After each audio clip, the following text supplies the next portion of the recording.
रहा है, थोड़ा अनुष्ठान, हाँ 2-4 लाख खर्चा करना पड़ेगा। फिर अवगुण बताते हैं, थोड़े ही बताते हैं सीधे ही। तो फिर कहते हैं कि अब 2-4 जो अवगुण हैं वो भी सुन लो। इसे अगुण अमान मात पितुहीना उदासीन सब संशय छी। इन्हें जो पति मिलेगा वो अवगुण संपन्न होगा, माता पिता ही नहीं होंगे उसके, उदासीन, न कोई मित्र न कोई शत्रु, अमंगल वेश वाला जिसके सारे संशय क्षीण हो चुके होंगे, और भिक्षा मांगकर पेट भरने वाला, शरीर में चिता की राख रमाने वाला, श्मशान में विहार करने वाला अवगुण संपन्न पति मिलेगा। ये बातें सुनकर हिमालय मैना रोने लगे, आंसू आ गए। पार्वती जी की आंखों में भी आंसू आए, पर पार्वती जी की आंखों में खुशी के आंसू आए। क्यों? माता पार्वती समझ गई कि नारद जी जो वर्णन कर रहे हैं वो सब भगवान शिव के पास हैं। अच्छा, आपने सुना होगा, पुराणों में कथा नहीं सुनी तो समय तो हो रहा है, लेकिन थोड़ा संकेत कर, हमको भी बड़ा आनंद आता है, क्या करें। सूक्ष्म निवेदन किए देते हैं। माता सती के साथ जब विवाह होने लगा भोलेनाथ का, लग्न मंडप में बैठे, पंडित जी ने कहा दूल्हे राजा से, सरकार अपने पिता का नाम बताइए, 3 पीढ़ी बताइए। ये परंपरा है, तभी आगे का कार्यक्रम भंवरी पड़ेगी। 3 पीढ़ी बताइए, पिताजी का नाम बताइए। शंकर जी ने कहा पंडित जी हैरान क्यों करते हो, हमारे कोई माता पिता। अरे सरकार, आपके माता पिता नहीं, आप कहां से आ गए, पिताजी का नाम बताइए। अब नारद जी भी शादी में आए थे, बात जाड़े बढ़ने लगी। नारद जी समझ गए पंडित जी जिद कर रहे हैं, और जानते नहीं कौन बैठा है सामने, अभी उखाड़ कर रख देंगे, क्रोध आ गया तो। अच्छा, ऐसी बातों में नारद जी बहुत आगे रहते हैं, एक कदम आगे रहते हैं। आप पुराण पढ़ेंगे तो पुराणों में आपको 2 ही बातें देखने को मिलेंगी, कहीं श्राप कहीं आशीर्वाद, कहीं श्राप कहीं वरदान, कहीं श्राप कहीं वरदान। और श्राप और वरदान के बीच में नारद जी वीणा लेकर भागते नजर आएंगे। दौड़े दौड़े आए, शिव जी को कहा प्रभु क्या हुआ। अरे बोले पंडित जी जिद कर रहे हैं, पिता का नाम बताओ। नारद जी ने हंस कर कहा, तो बता दीजिए। क्या बता दें, हमारे कोई पिता ही नहीं। अरे सरकार, ब्रह्मा जी का नाम ले दीजिए, ब्रह्मा जी हमारे पिता। अरे पर नारद जी, ब्रह्मा हमारे पिता थोड़ी है। अरे सरकार, नाम लेने से कोई बाप थोड़ी बन जाएगा, शादी का मामला है, शादी हो जाएगी, कह दीजिए कह दीजिए। शंकर जी, अच्छा ठीक है, नाम लिया, हमारे पिता है बिरंची। ब्रह्मा नहीं कहा, बिरंची। पंडित जी ने कहा धन्यवाद, अब दादाजी का नाम बताइए। शंकर जी फिर नारद जी की तरफ, नारद जी ने कहा सरकार कोई बात नहीं, विष्णु जी को दादा बना लीजिए, विष्णु जी। पर अरे सरकार, पर क्या, ब्रह्मा जी को पिता आप कह दिया तो विष्णु जी को दादा कह दिए। अच्छा ठीक है, हमारे दादाजी हैं विष्णु जी। पंडित जी का धन्यवाद, अब परबाबा का नाम बताओ। अब नारद जी भी सिर झुकाकर अंगूठे से पांव पूरे धरती कुरेदने लगे। नारद जी ने सोचा बाप ले आए, दादा ले आए, परबाबा कहां से लाए। शंकर जी ने कहा सुनो पंडित जी, हमारे पिता ब्रह्मा जी, हमारे दादा विष्णु जी, और सबके बाप हम, हमारे ऊपर कोई नहीं है, हैरान मत करो, शादी करनी तो कराओ, नहीं तो जाओ यहां से, हमको नहीं करनी शादी। तो ये सारे गुण अवगुण भगवान शिव में हैं। हिमालय रोने लगे, नारद जी ऐसा अवगुण संपन्न पति हमारी कन्या को, आप कहो तो यज्ञ करें, दान करें, आप जो कहें हम करने को तैयार, पर ऐसा अवगुण वाला पति नहीं चाहिए। नारद जी कहते हैं कि सुनो हिमाचल, कह मुनि सहिमवंत सुनो, जो विधि लिखा लीलार, देव दनुज नर नाग मुनि को न मेटन हार। जो विधाता ने लिख दिया उसको कोई मिटाने वाला नहीं है। पर हाँ, एक काम हो सकता है, देखो जैसा मैंने कहा है, पति तो इसको बिल्कुल वैसा ही मिलेगा, जे जे बर के। पर एक काम हो सकता है, देव सहायता करें, और हमने जो गिनाए हैं वो जे जे बर के दोष बखाने, ते सब शिव पही में अनुमाने। वो सारे दोष शंकर जी में हैं। और जो विवाह शंकर सन होई, दोषों गुण सम कहें सब कोई। अगर आपकी कन्या का विवाह शंकर जी से हो जाए तो ये सारे दोष, ये सारे अवगुण सद्गुण में बदल जाएंगे, क्योंकि शिव जी निष्कलंक व्यक्तित्व के धनी हैं, समर्थ हैं, और समर्थ कहूं नहीं दोष गोसाई, रवि पावक सुर सरी की नाई। संजु शंभु सहज समर्थ भगवाना, यही विवाह सब विधि कल्याण। शिव जी समर्थ हैं, सरल हैं। अगर शिव जी के साथ आपकी बेटी का विवाह हो जाए तो ये विवाह आपको यश दिलाने वाला होगा, हर प्रकार से कल्याणप्रद होगा।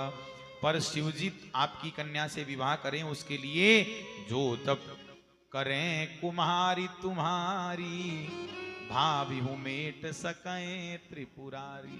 आपकी कन्या को इस बाल्यावस्था में ही तप करना पड़ेगा, क्योंकि भाभी को भगवान शिव ही मेट सकते हैं।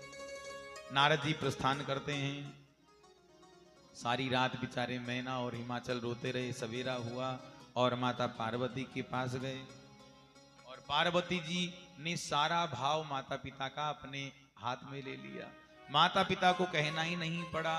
पार्वती जी कहते हैं, माँ बाबा, मुझे एक दिव्य तपस्वी ब्राह्मण का स्वप्न में दर्शन हुआ और उन्होंने मुझे आदेश दिया कि करई जाई तप शैल कुमारी। हे पर्वत नंदिनी, जाओ और तपोवन में जाकर खूब तप करो।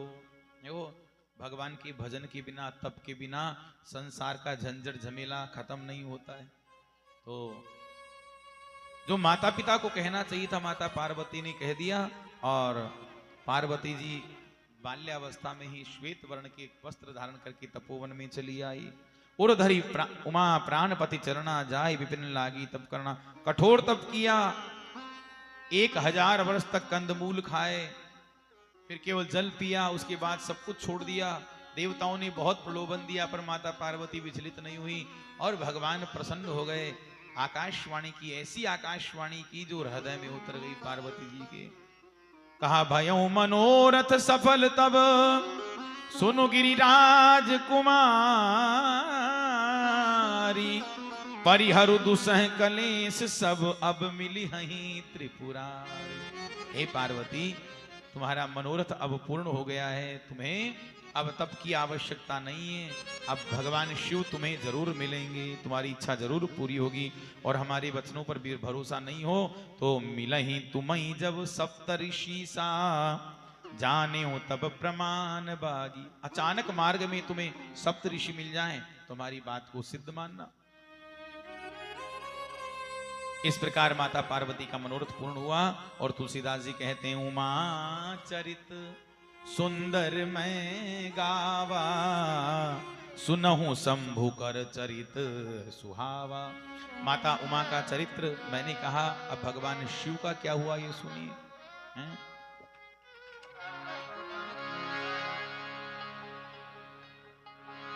जब ते सती जाई तनु त्यागा, तब ते शिव मन भयउ विरागा।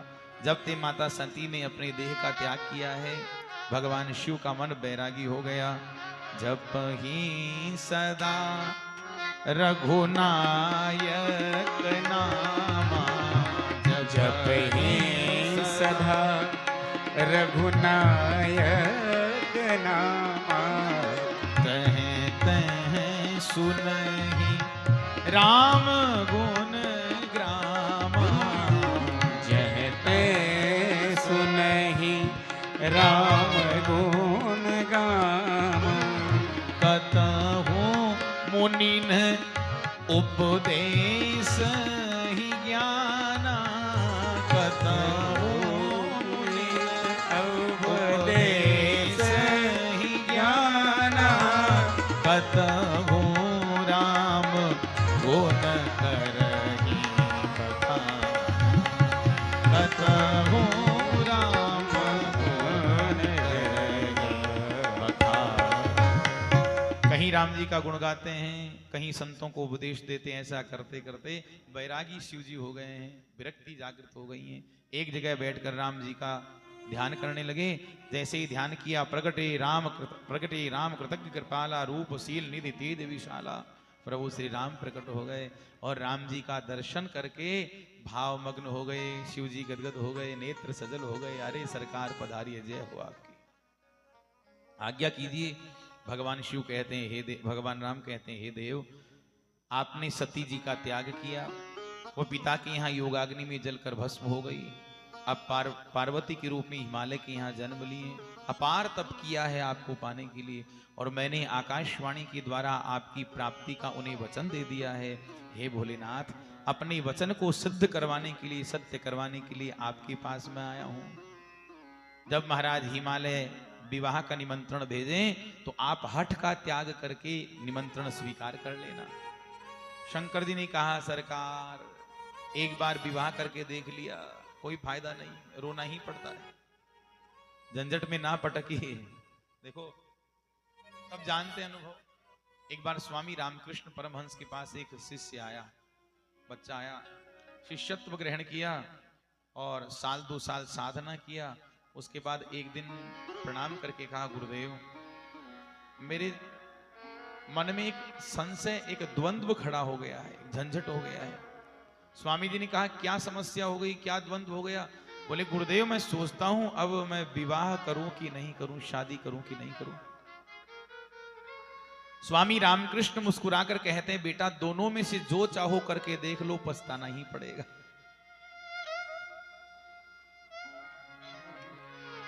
शादी करके देख लो या ना करके देख लो, दोनों में पछताना ही पड़ेगा। सबको शादीशुदा जीवन का अनुभव है। गृहस्थ लोग बैठे हैं, विवाह होता है, दुल्हन आती है घर में, 2-4 साल ऐसे जाते हैं जो देवी जी कहती हैं और भाई साहब सुनते हैं कान लगाकर, चुपचाप सुनते हैं बेचारे। उसके बाद 2-4-5 साल ऐसे आते हैं कि भाई साहब कहते हैं, देवी जी सुनती हैं चुपचाप। और उसके बाद ऐसा समय आता है कि दोनों पति पत्नी कहते हो, पड़ोसी सुनते हैं। ऐसा ही तो होता है। तो कहा, सरकार क्यों झंझट में डाल रहे हो? भगवान राम कहते हैं, हे देव आप यदि स्वीकार नहीं करेंगे बात, तो भविष्य में जो तारक नाम का भयानक असुर उत्पन्न होने वाला है, उसका नाश कौन करेगा? आपके द्वारा उत्पन्न संतान वो ही उसका नाश करेगी। योग्य संतान के लिए योग्य दंपत्ति आवश्यक हैं। अरे फसल अच्छी तभी होगी जब भूमि उपजाऊ होगी। ओसर भूमि में आप कितना सुंदर बीज डालिए, उपजाऊ बीज डालिए, वो सब बेकार ही है। शंकर जी कहते हैं कि कह से वो जदपि उचित अस नाही, नाथ बचन पुनि मेट न जाए। प्रभु यद्यपि आप जो कह रहे हैं उचित नहीं है, पर फिर भी आप स्वामी, हम सेवक हैं, सिर धर आय सुकरी तुम्हारा, परम धर्म यह नाथ हमारा। आप स्वामी, हम सेवक हैं, और स्वामी की आज्ञा को सिरोधार्य करना सेवक का परम धर्म है। हम आपकी आज्ञा को सिर पर धारण करते हैं। भगवान राम फिर कहते हैं, देखो भूल मत जाना, हमारी बात रख लेना। राम जी आदेश देकर अंतर ध्यान हो गए। इधर शिव जी चिंतन कर रहे हैं, उस समय सप्तऋषि आ गए। सप्तऋषियों को निवेदन किया, आप जाइए पार्वती की प्रेम की कसौटी कीजिए। आकर सप्तऋषियों ने पार्वती जी की प्रेम की हर प्रकार से कसौटी की। अंत में माता पार्वती ने स्पष्ट कर दिया कि जन्म कोटि लगी रवर लगर हमारी, बरऊ संभुनत रहूं कुमारी। मैं नारद, अगर भगवान शिव भी मुझे आकर कहें, नारद जी के वचनों को नहीं छोड़ सकती। मैंने ये दृढ़ निश्चय कर लिया है कि बार बार जन्म लूंगी, मरूंगी, पर विवाह करूंगी तो भगवान शिव से ही करूंगी, वरना कुमारी मर जाऊंगी। जय जय जगदम्बिके भवानी, हे जगदम्बा हे भवानी आपकी जय। और ऋषियों ने जय जयकार की। अब आपको तप करने की आवश्यकता नहीं है। जब आपके पिता आपको वापस बुलाने के लिए भेजें समाचार, तो आप हठ त्याग करके चले आना। इधर आकर हिमालय को कहा ऋषियों ने कि अब जाओ अपनी पुत्री को वापस ले लाओ, उनको मनोरथ पूर्ण हो गया है। इधर शंकर भगवान को आकर सप्त ऋषियों ने पार्वती जी की प्रेम की कथा सुनाई। प्रेम कथा सुनते सुनते भगवान शिव को समाधि लग गई, और तारक असुर भयों तेहि काला, भुज प्रताप बल तेज विशाला। बड़ा भयानक असुर उत्पन्न हुआ, तारकासुर देवताओं को त्रास देने लगा। ब्रह्मा जी कहा कि देखो भाई, अब भगवान शिव के वीर्य से उत्पन्न बालक ही वह इस असुर का नाश कर सकता है, पर अब शिव जी तो समाधि में हैं। एक काम करो, देवताओं को कहा तुम लोग ऐसा करो, कोई जतन करो, शिव जी की समाधि से बाहर आ जाएं, और हम हैं जो शिव जी का विवाह करवा दें। ब्रह्मा जी खतरा मोल नहीं लेते हैं। कहा तुम लोग शिव जी को समाधि से बाहर ले आओ कैसे भी, उसके बाद शादी कराने की गारंटी हमारी, हम शिव जी का विवाह करवा दें। देवताओं ने कामदेव का स्मरण किया। संसार का सबसे भयानक तत्व कामदेव धरती पर उतरा। जैसे ही कामदेव कोप्यों जबई बारिचर केतु छन मोह मिटे सकल सेतु। कामदेव गंधर्व अप्सराओं को किन्नरों को साथ लेकर धरती पर पांव रखा। सबके हृदय मदन अभिलाषा लता निहार नवई तरुषा। सबके हृदय में काम उत्पन्न हो गया। समय सिद्धांत संबंधों को भूलकर सब काम वासनाओं में डूबने लगे। काम जैसे ही कोपायमान हुआ, जलचर थलचर नवचर सब जगह काम ने अपना प्रभाव डाला। नदियां सागर में मिलने लगी, वृक्षों की डालियां अन्य डालियों में चिपकने लगी, लताएं वृक्षों में चिपकने लगी। सज्जनों, तुलसीदास जी कहते हैं कि समाज का कोई और वर्ग, मानव दानव देवता, ये काम भोग में डूबे, कोई आश्चर्य की बात नहीं है। पर बड़े बड़े सिद्ध संत, भई काम बस जोगी तापस पावरन की को कहे। बड़े बड़े संत महात्मा योगी भी काम के वश में हो गए। साधारण व्यक्ति की तो बात ही क्या है। देखा ही चराचर नारीमय जे ब्रह्ममय देखत रहे। इतनी उच्च कोटि की तपस्या जिन महात्माओं की थी कि वो जहां भी देखते उन्हें ब्रह्म दिखाई देते। आज उन्हें ब्रह्म की जगह नारियां स्त्रियां दिखाई देने लगी हैं। अबला बिलो कहीं पुरुषमय, देखो पुरुष सब अबलामयम। स्त्रियों को ही संसार पुरुषमय दिखने लगा, पुरुषों को ही सारा जगत नारीमय दिखने लगा। ऐसा काम का कोप हुआ। धरी न काहू धीर सबके मन मन सिज हरे। जे राखे रघुबीर ते उबरे ते काल मोह। कोई धैर्य धारण नहीं रख पाया। सबके मन को कामदेव ने हरण कर लिया। केवल वही बच पाए जिन पर राम जी की कृपा थी। देखो, काम के कोप से राम ही बचा सकते हैं और कोई नहीं बचा सकता। जहां काम तह राम नहीं, जहां राम नहीं काम। भक्तवत्सल भगवान की जय। कामदेव सबको मोहित किया। जैसे ही कामदेव भगवान शंकर के पास गया, शिवहि बिलो की ससंग के हूं मारू भयं जथामिति सब संसार। भगवान शिव के दर्शन का प्रभाव देखिए। कामदेव थरथर कांपने लगा। जैसे ही कामदेव 2 कदम पीछे हटा, सारा संसार वैसे हो गया पहले की तरह। ये शिव दर्शन का प्रभाव है। कामदेव ने कहा, गंधर्व अप्सराओं को तुम्हारे वश की बात नहीं है, रुक जाओ। अरे वीर पुरुष के कदम यदि एक बार रणभूमि में आ जाएं तो पीछे नहीं हटते हैं। शिव जी की समाधि टूटेगी तो भी मृत्यु निश्चित, और बिना समाधि तोड़े गए तो भी हमारी मृत्यु निश्चित है। ये पराजय मृत्यु से बढ़कर होता है। कामदेव आम के वृक्ष पर आम की डालियों में पत्तों की ओट में छुप गए। अपना पुष्प का 5 बाण लिए और एक साथ धनुष पर चढ़ाए और प्रत्यंचा कान तक खींची। शिव जी के वक्ष का लक्ष्य लेकर जैसे ही कामदेव ने बाण छोड़े, बाण शिव जी की छाती में वक्षस्थल में लगे। काम का बाण लगने से शिव जी का वह सौम्य स्वरूप जो समाधि में लीन था, धीरे धीरे डोलने लगा। शंकर जी के नेत्र खुले, चारों तरफ देख रहे हैं कौन है जिसने हमारी समाधि तोड़ी है। और सौरभ पल्लव मदनु बिलोका, सौरभ पल्लव मदन बिलोका, सौरभ पल्लव मदन बिलोका, सौरभ पल्लव मदन बिलोका। भयं कोप कंप्यों त्रैलोका, भयं कोप कंप्यों त्रैलोका, सौरभ पल्लव मदन बिलोका, सौरभ पल्लव मदन बिलोका, सौरभ पल्लव मदन बिलोका। आम के पत्तों की ओट में छुपे हुए कामदेव पर जैसे ही प्रभु शिव की शंकर की नजर गई, काम भगवान शिव को काल कोपायमान हो गया। भ्रिकुटी तन गई, जटाएं बिखर गई और क्रोध के मारे शरीर लाल पीला हो गया। तीसरा नेत्र भगवान शिव का खुला। जब शिव तीसरा नयन उघारा, चितवत काम भयों जरी छारा।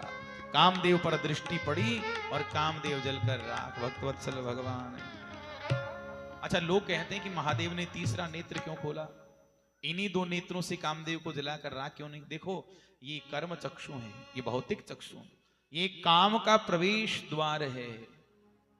काम जब इन नेत्रों के मार्ग से भीतर प्रवेश करें तो साधना का तीसरा नेत्र खोलना चाहिए। सबको दिया है भगवान ने तीसरा नेत्र, पर खुलता हर किसी का नहीं। जिस पर गुरुदेव की कृपा हो, संत कृपा हो, या जिस पर भगवान कृपा करें उसी का खुलता है, हैं? तो जब काम नेत्रों के मार्ग से प्रवेश करें, रास्ते में ही मार्ग में ही काम को जलाकर समाप्त कर देना चाहिए।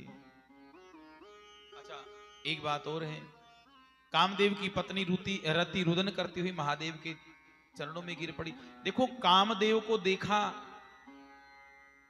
तो भगवान शिव को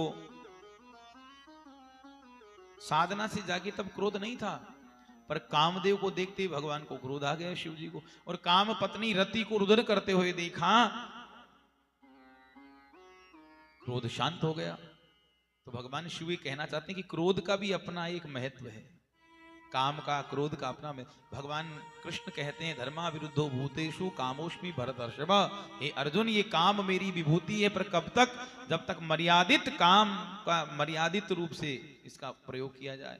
और यही काम जब अमर्यादित हो जाता है तो जीव के पतन का कारण बन जाता है।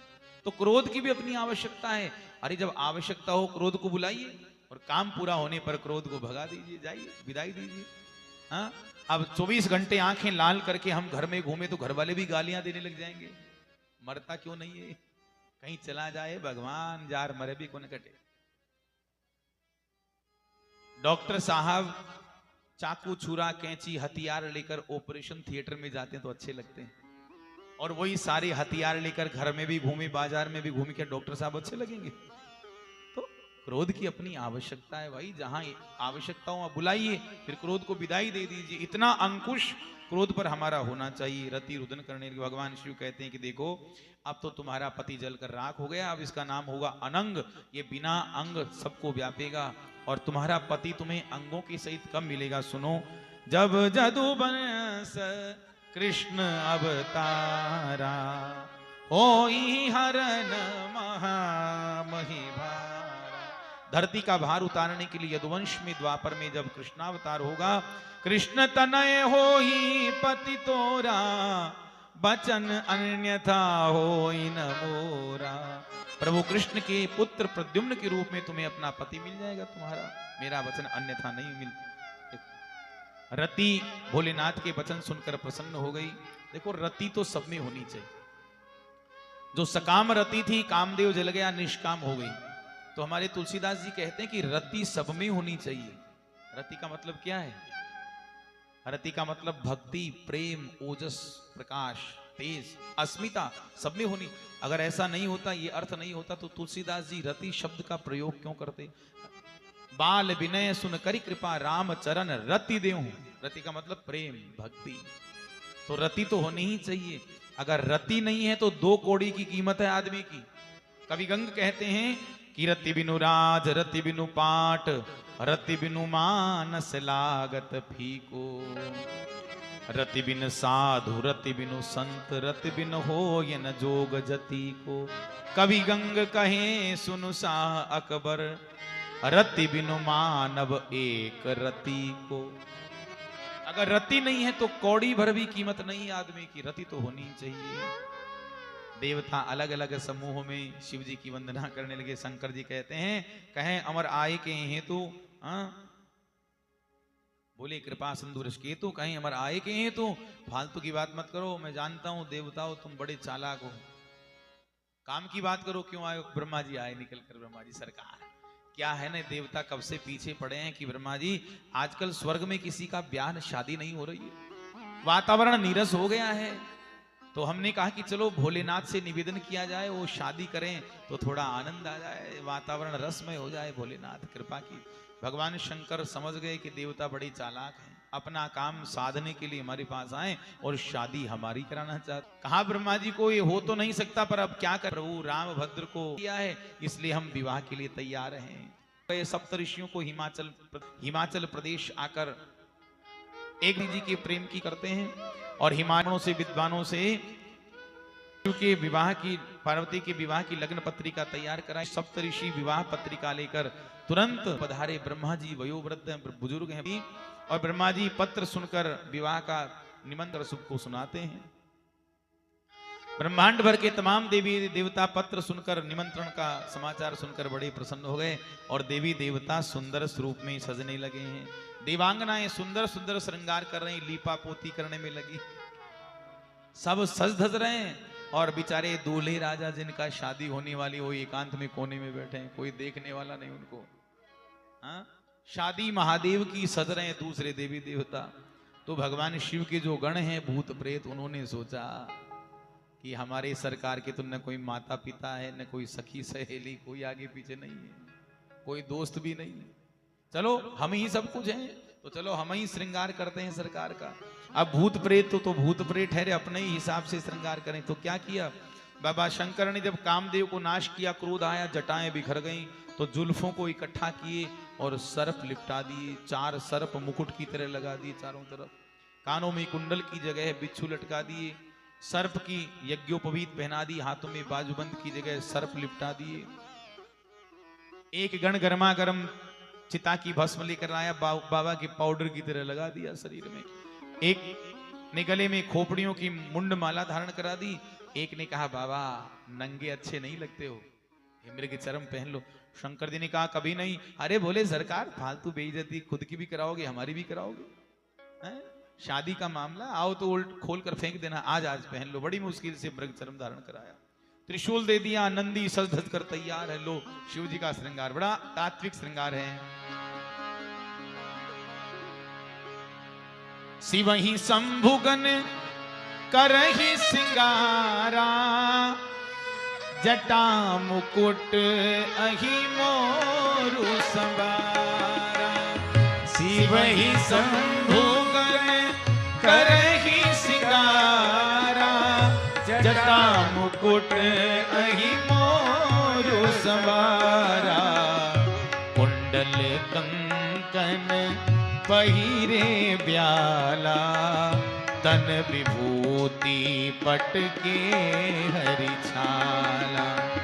शशि ललाट सुंदर सिर गंगा, नयन 3 उपवीत भुजंगा। करल कंठ उर नर सिर माला, अशिव बेस शिव धाम कराया।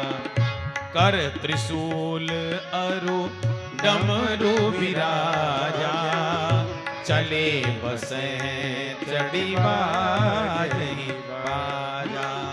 देख शिवहि सुर प्रिय मुस्काहि, बर लायक दुल्हिन जड़ना। सारा तात्विक श्रृंगार है। हमारे यहाँ दूल्हा जब विवाह के लिए जाता है तो उबटन लगाता है, हल्दी चिकस। पर भोलेनाथ जब शादी करने जाते हैं तो चिता की भस्म धारण करते हैं अंगों में। भगवान शिव योगियों के ईश्वर हैं, वो कहते हैं कि विवाह करना बुरी बात नहीं, हम भी विवाह कर रहे हैं भाई। और ये संदेश देते हैं चिता की भस्म शरीर में लगाकर कि हे युवक, विवाह के बाद तुम्हें संसार के विषयों में ही नहीं लगे रहना है। मैं तुम्हें ये संदेश दे रहा हूं कि आखिर ये शरीर, ये देह चिता की भस्म होने के लिए ही बना है। भजन करना।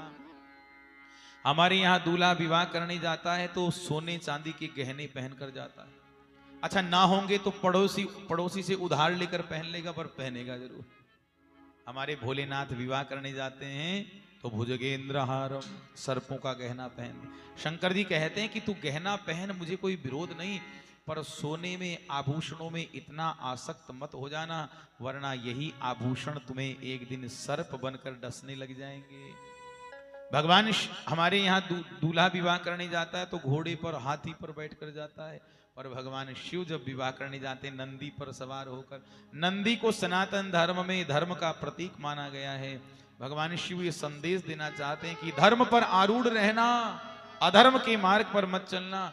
हमारे यहाँ दूल्हा विवाह करने जाता है, तलवार हाथ में लेकर जाता है, खड़ग। पर भोलेनाथ जाते हैं तो त्रिशूल, 3 शूलों को नियंत्रण में रखते हैं। काम क्रोध लोभ, इन 3 शूलों पर नियंत्रण रखना। युवक तेरा विवाह होगा, काम क्रोध लोभ तीनों को अपनी मुट्ठी में रखना, वश में रखना। हर प्रकार से तात्विक श्रृंगार। हाँ, जस दूल्हे तस बनी बराता, कौतुक देख विध मग जाता। हाँ क्या बात। अच्छा अब देवताओं ने कहा विष्णु बाबा से प्रभु देखिए हम तो सुंदर सुंदर कपड़े पहन रखे हैं और ये भोलेनाथ को देखिए ऐसे ऊट पटांग कपड़े, ये भूत प्रेत चल रहे हैं, अच्छा नहीं लगता हमारे समाज में, इनको को अलग चले। ब्रह्मा जी ने, विष्णु जी ने कहा देखो शादी हमारी नहीं हो रही, भोलेनाथ की हो रही है। अभी कहेंगे कि अलग चलो तो भोले बाबा कहेंगे जाओ जाओ तुम्हें शादी करनी, तुम जाओ हम नहीं जाएंगे, फिर क्या करोगे? ब्रह्मा जी ने कहा एक काम करो, सब अलग अलग होकर अपने अपने समाज में बट जाओ, भोलेनाथ अकेले हो जाएंगे। देवता बड़े चालाक हैं, अलग अलग होकर चलने लगे। श्रृंगी ने कहा, बाबा भोलेनाथ को कहा, प्रभु देखिए ये देवता हमें हैरान कर रहे हैं, अलग जा रहे हैं। शंकर जी ने हंसकर कहा, अच्छा ठीक कोई बात नहीं बेटा श्रृंगी, एक काम करो, सृष्टि में जितने श्मशान हैं और उनमें जितने भूत प्रेत गण निवास करते हैं, मानसिक मंत्र शक्ति से निमंत्रण दो और बुलाओ कि हमारे सरकार का विवाह हो रहा, आ जाओ शादी में बाराती बनकर। श्रृंगी ने मानसिक मंत्र शक्ति के द्वारा तमाम भूत प्रेत गणों को निमंत्रण दिया और ब्रह्मांड भर के जितने भी दुनिया में संसार वो स्मशान थे, सारे भूत प्रेत गण वहां आ गए। किसी के मुख ही नहीं है, किसी के 20-20 मुख हैं, कोई हड्डियों का ढांचा है, कोई मोटा तकड़ा रिष्ट पुष्ट, कोई खून पीता है, कोई गंगा जल पीता है, किसी के कुत्ते का मुंह लगा है, किसी के सियार का मुंह लगा है, किसी के शरीर पर खून ही खून लगा है। बड़े भयानक मुखाकृति वाले भूत प्रेत, हर हर महादेव, हर हर महादेव। जस दूल्हा तसी बनी बाराता, जैसा दूल्हा वैसी बारात चल पड़ी। अब देवता कोई नजदीक आने की कोशिश करता है, भूत प्रेत मारकर भगाते हैं। भक्तवत्सल भगवान की भूत प्रेत मारकर भगाते, निकलो यहां से।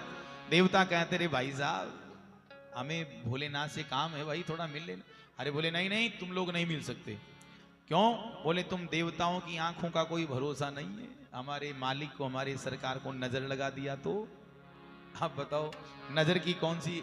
पर देखो शिव जी जीव को कभी अपने से अलग नहीं करते हैं प्राणी से। ये तो हम ही हैं जो अपनी बुद्धि चातुर्य से, अपनी बुद्धि की कलाकारी से भगवान से दूर हो जाते हैं, वरना भगवान जीव को अपने से अलग कभी नहीं करते हैं। भगवान शिव की बारात चल पड़ी, बोली शंकर भगवान की। देवांगनाएं हंसी उड़ा रही हैं, घूंघट डालकर हंस रही हैं। वो कन्या कितनी बदकिस्मत होगी जिसको ऐसा दूल्हा मिलने वाला है।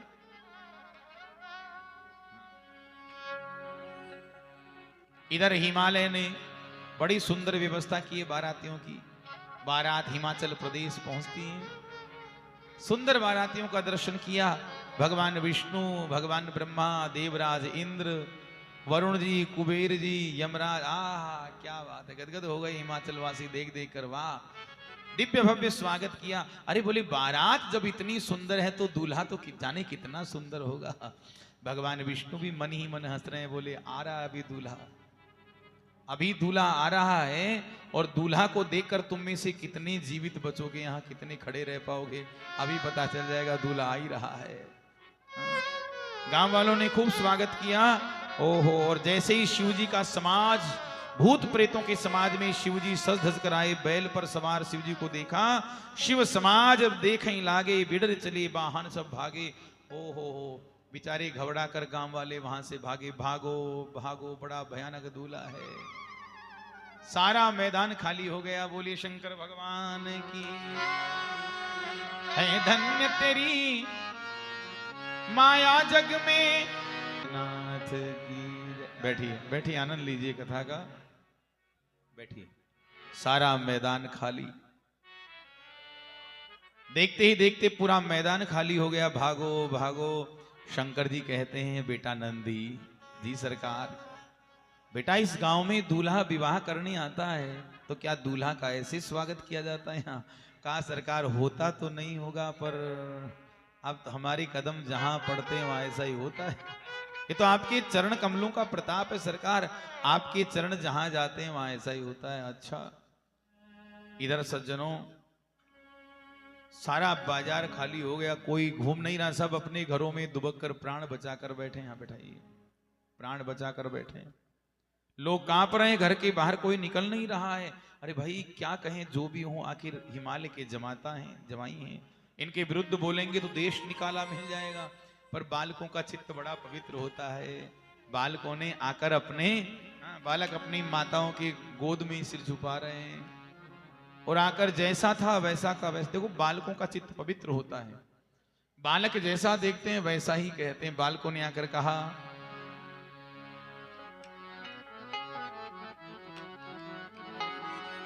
तन तन छार ब्याल कपाल भूषण गगन जटिल भयंकरा तन छार ब्याल कपाल भूषण नगन जटिल भयंकरा संगभूत प्रेत पिशाच जोगिनी विकट मुख रजनी चरा संभूत प्रेत पिशाच जोगिनी विकट मुख रजनी चरा जो जियत रहेगी बारात देखत पुण्य बढ़ते ही कर सही देख ही सो उमा विवाह घर घर बात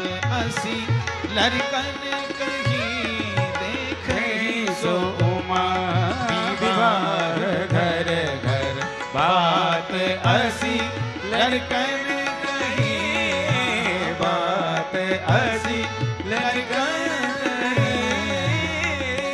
बालकों ने कहा कि दूल्हा बड़ा खतरनाक है मैया, सारे शरीर में भस्म रमा रखी है, नंगा है, बड़ा भयानक है, यमराज की तरह दिखता है। कोई अच्छा आदमी साथ नहीं आया है, भूत प्रेत साथ में आए हैं, भूतों की टोलियां। और लगता नहीं कि इस दूल्हा को देखकर जीवित लोग बचेंगे। अच्छा, जो दूल्हा को देखकर जीवित रह जाएगा वह भाग्यशाली होगा, क्योंकि वही पार्वती के साथ इनका विवाह देख पाएगा। हाँ? घर घर में यही चर्चा चल रही है, बच्चे यही चर्चा कर रहे हैं। इधर महारानी मैना ने सुंदर आरती स्वर्ण के थाल में सजाई। मेरे जमाई का, मेरे जामाता का सुंदर स्वागत करूंगी, आरती उतारूंगी। पर माता मैना को पता नहीं जमाई राजा कैसे आए। इतना विकट रूप माता ने पहले कभी नहीं देखा। सुंदर श्रृंगार करके सखियों के साथ आती हैं, और जो भगवान शिव के सामने आयो हो विकट बेश रुद्र ही जब देखा, अबलन उर्भय भयों बिसेखा। भगवान शिव का जो विकट रूप देखा, घबरा गई बेचारी सखियां। माता मैना को चक्कर आने लगे, हाथ से थाली छूट गई, गिरने लगी। सखियों ने जैसे तैसे संभाला और भवन में लेकर दौड़ी दौड़ी चली गई। इधर पूरा हिमाचल प्रदेश वीरान सा हो गया, कोई घर से बाहर नहीं निकल रहा। बाजार में जहां तहां सब भूत प्रेतों की टोलियां डोल रही, हर हर महादेव, हर हर महादेव। माता मैना को जब होश आया, पार्वती जी को गोद में लेकर रोती हैं, बेटा ऐसे अमंगलकारी दूल्हे के लिए नारद जी ने तुम्हें तप करने का आदेश दिया। अरे नारद ने हमारा बसा बसाया घर उजाड़ दिया, क्या बिगाड़ा था हमने नारद का। पुत्री तुम सहित गिरते गिरों पावक जरों जल निधि महु परो। मैं तुम्हें लेकर पहाड़ से कूद पड़ूंगी, आत्महत्या कर लूंगी, जल में डूब जाऊंगी, अग्नि में जलकर मर जाऊंगी। कितना हो अपजस मिले, पर इतने भयानक इस पागल दूल्हे से तेरा विवाह कभी नहीं होने दूंगी। नारद जी सप्त ऋषियों के साथ आए, पूरा गांव नारद जी को कोस रहा है। लोगों ने कहा अब क्या लेने आए हो? हा?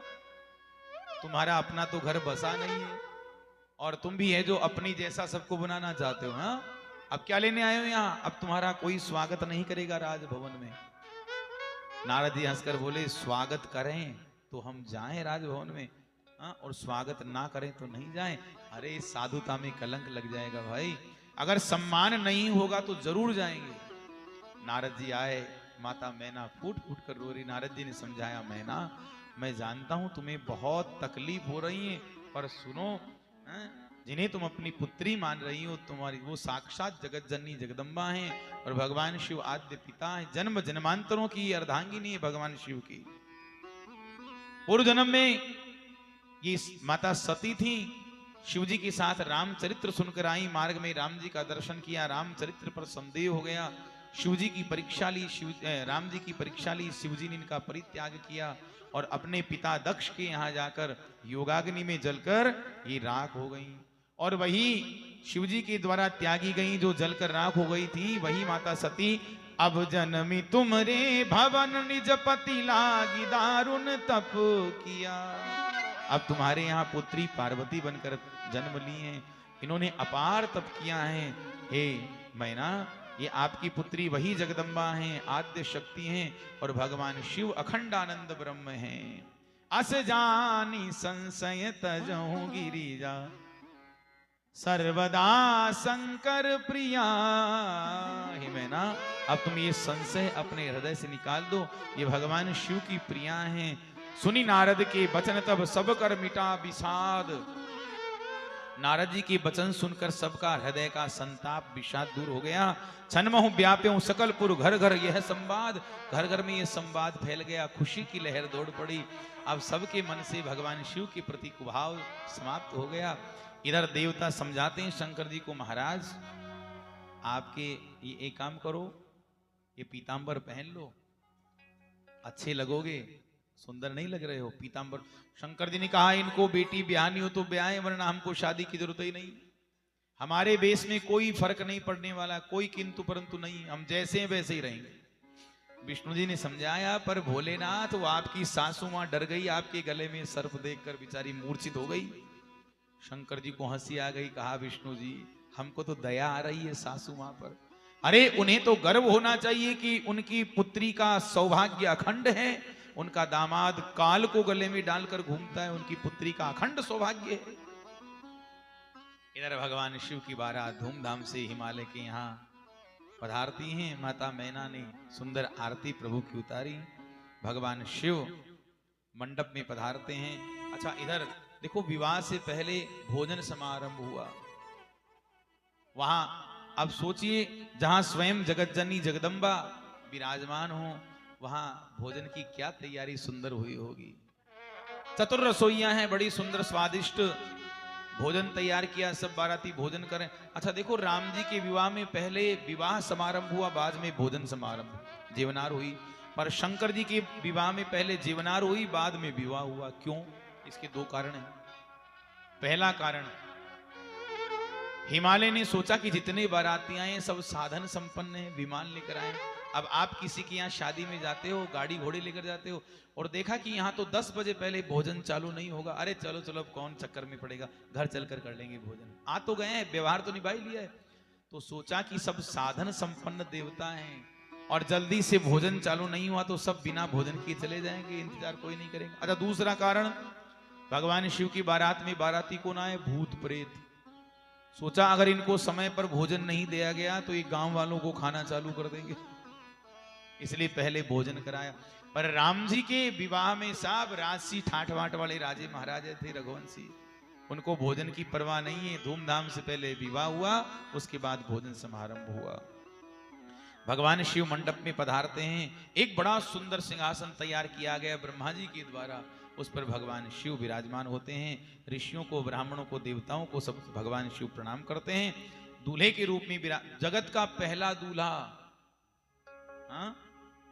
जो वास्तविक जीवन में जैसा था वैसा का वैसा आकर बैठा है। वरना आजकल तो शादी ब्याह होते हैं तो 10-20 ड्रेस तो बदल देते हैं एक दिन में, तरह तरह के बदलते रहते हैं, चित्र विचित्र महाराज पोशाक। पर भगवान शंकर जैसे थे वैसे की वैसे आकर बैठकर विवाह करके गए। जगत का पहला और अंतिम दूल्हा वास्तविक स्वरूप में विवाह करता है। भक्त वत्सल भगवान की। हिमाचल और माता मैना बैठे हैं, बड़े सुंदर प्रतीत हो रहे हैं। उसी समय छवि खान मातु भवानी वमनी मध्य मंडप शिव जहां, अब लोक सकई न सकुच पति पद कमल मन मधुकर तहां। छवि खान, सौंदर्य की सीमा, सौंदर्य की खान माता पार्वती सुंदर श्रृंगार करके सखियों के साथ पधारती हैं। देवता ऋषि सब शिव प्रिया, शिव पत्नी जानकर उनको मन ही मन प्रणाम करते हैं आदर से। और माता पार्वती इतनी संकुचित हैं कि संकोच के कारण, शर्म के कारण शिव जी के चरणों की तरफ देख नहीं पा रही हैं, पर उनका मन मधुकर भगवान शिव के चरणों में ही मंडरा रहा है। आसन अनुशासन पूर्वक ग्रहण किया और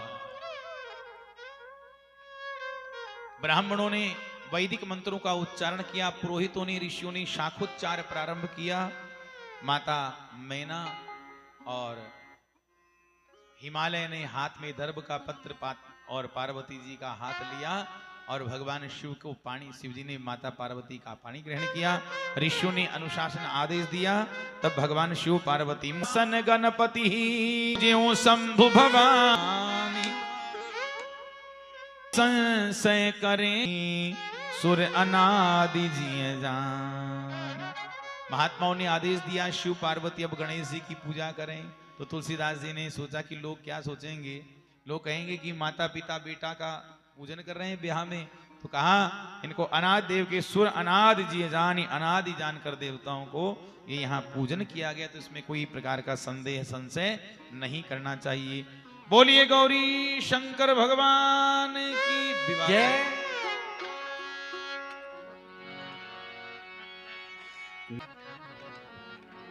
सखियां मंगल गा रही हैं। पार्वती री सखी सहेली,